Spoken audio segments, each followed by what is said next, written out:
شروع اللہ کا نام لے کر جو بڑا مہربان نہایت رحم والا ہے۔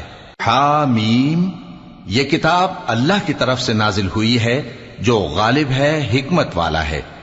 ہم نے آسمانوں اور زمین کو اور جو کچھ ان دونوں میں ہے حکمت سے اور ایک وقت مقرر تک کے لیے پیدا کیا ہے، اور کافروں کو جس چیز سے خبردار کیا جاتا ہے اس سے وہ منہ پھیر لیتے ہیں۔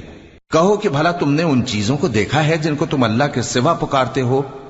ذرا مجھے بھی تو دکھاؤ کہ انہوں نے زمین میں سے کون سی چیز پیدا کی ہے یا آسمانوں میں ان کی کوئی شرکت ہے؟ اگر سچے ہو تو اس سے پہلے کی کوئی کتاب میرے پاس لاؤ، یا تمہارے پاس علم انبیاء میں سے کچھ ہو تو اسے پیش کرو۔ اور اس شخص سے بڑھ کر کون گمراہ ہو سکتا ہے جو ایسے کو پکارے جو قیامت تک اسے جواب نہ دے سکے اور ان کو ان کے پکارنے ہی کی خبر نہ ہو۔ اور جب لوگ جمع کیے جائیں گے تو وہ ان کے دشمن ہو جائیں گے